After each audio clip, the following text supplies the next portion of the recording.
नमस्कार, एक बार फिर से मैं आप सभी के सामने उपस्थित हूँ बेहद महत्वपूर्ण टॉपिक के साथ। और आज हम बात करने वाले हैं जेलेस्की जी की भारत यात्रा के बारे में। आप सभी को पता है कि हाल ही में राष्ट्रपति व्लादिमीर पुतिन जी भारत की यात्रा पर आए थे और वो जा चुके हैं यहाँ से। इसी बीच ये कहा जा रहा है कि शायद अगले महीने तक जो जेलेस्की जी हैं वो भी भारत की यात्रा पर आ सकते हैं। क्या मायने हैं उनके भारत आने के, क्योंकि अभी रूसी राष्ट्रपति यहाँ से गए हैं और आप सभी जानते हैं यूक्रेन और रूस के बीच में युद्ध चल रहा है। तो क्या यहाँ पर कोई बड़ी चीज़ है जो इंडिया के द्वारा मध्यस्थता करने का प्रयास किया जा रहा है, या फिर something is going to happen. तो चलिए इसी बारे में बातचीत कर लेते हैं कि ये सेम टाइम पे यात्रा क्यों, और पहले पुतिन और बाद में यूक्रेनी राष्ट्रपति व्लादिमीर पुतिन क्यों। ठीक है, तो जेलेस्की का ये पहला भारत दौरा होने वाला है। यूक्रेन के राष्ट्रपति 1992, 2002 और 2012 में अब तक सिर्फ 3 बार ही भारत आए हैं। 2002 में लास्ट कोई आया था यूक्रेन का जो हमारा राष्ट्रपति था, और अब फाइनली जेलेस्की जी आना चाहते हैं। विक्टर यानुकोविच आखिरी यूक्रेनी राष्ट्रपति थे जो 2012 में भारत आए थे। मीडिया रिपोर्ट के मुताबिक भारत रूस और यूक्रेन के बीच संतुलन बनाए रखना चाहता है, और 2024 में भी भारत ने ऐसा ही किया था।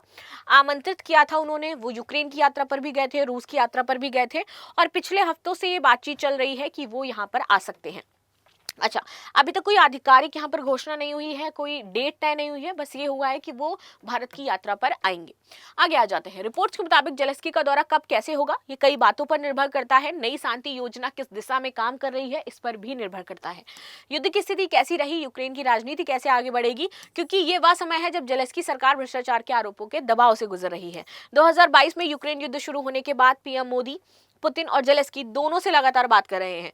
फोन कॉल हो या फिर अंतर्राष्ट्रीय बैठक, दोनों नेताओं से बातचीत होती है। और 2024 में ही हमारे जो प्रधानमंत्री हैं नरेंद्र मोदी जी, उन्होंने जेलेस्की जी को आमंत्रित किया था कि वो भारत आए।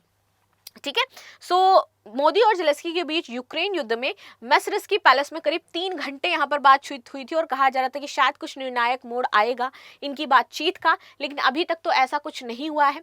भारत ने हमेशा यही पक्ष रखा है कि भैया हम यूक्रेन में शांति चाहते हैं, अगर कोई मदद चाहिए तो हम देने के लिए तैयार हैं।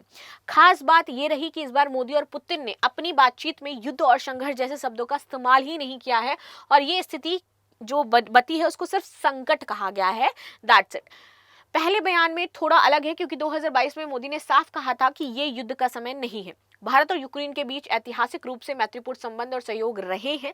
दोनों ने 17 जनवरी 1992 को अपने राजनयिक संबंध स्थापित किए थे। ऐतिहासिक पृष्ठभूमि की बात करें तो सोवियत संघ के समय से ही भारत और यूक्रेन के बीच रक्षा, विज्ञान, तकनीक को लेकर के हमने आदान प्रदान किया है, हमारे संबंध बेहतर रहे हैं। हमेशा हमने यूक्रेन की क्षेत्रीय अखंडता का यहाँ पर समर्थन किया है। हमने कभी भी ये नहीं कहा कि ये क्षेत्र रशिया का है, ये क्षेत्र यूक्रेन का है। यानी कि हम यूक्रेन की साइड भी रहते थे, और हम रशिया के साथ भी अपने संबंधों को बेहतर रखते थे। हमने किसी भी तरीके की ऐसी वार्ता नहीं की जिससे रूस के जो क्षेत्रीय अखंडता है उसको भंग किया जाए। राइट, राजनीतिक संबंध तो भारत और रूस यूक्रेन युद्ध 2022 से जारी है, तो हमने अपना तटस्थ रुख अपनाया। हमने निंदा भी करी कई बार रूस की, और यूक्रेन का हमने समर्थन भी किया है।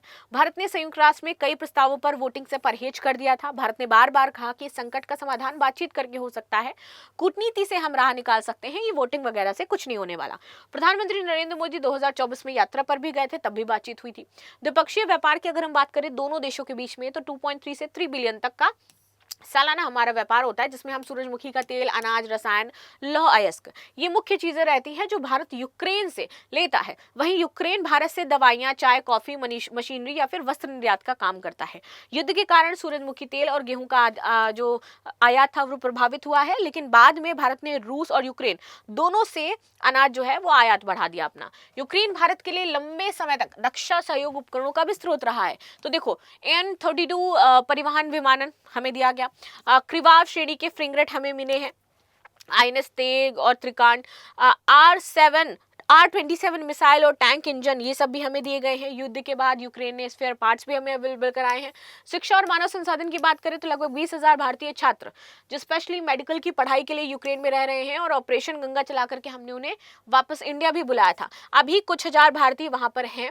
वर्तमान स्थिति ये बताती है कि भारत यूक्रेन को मानवीय सहायता देना चाह रहा है, जिसमें हम दवाइयां और मेडिकल उपकरण देते भी रहे हैं। भारत शांति वार्ता में मध्यस्थता की भूमिका भी निभाने के लिए तैयार है, लेकिन अभी तक कोई ठोस प्रगति नहीं हुई। यूक्रेन भारत से अधिक स्पष्ट समर्थन चाहता है।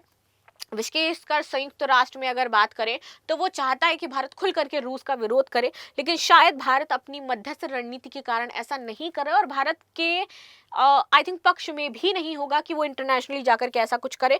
तो संक्षेप में बात ये है कि हम आपके भूभाग का तो समर्थन कर रहे हैं, लेकिन हम रशिया के साथ अपनी दोस्ती को खत्म नहीं कर सकते। हम दोनों में बैलेंस बैठाने का ट्राई कर रहे हैं और अभी तक यही करते आए भी हैं। तो आप सभी की क्या राय इस मुद्दे पर जरूर बताइएगा। मिलते हैं नेक्स्ट क्लास में, तब तक के लिए धन्यवाद।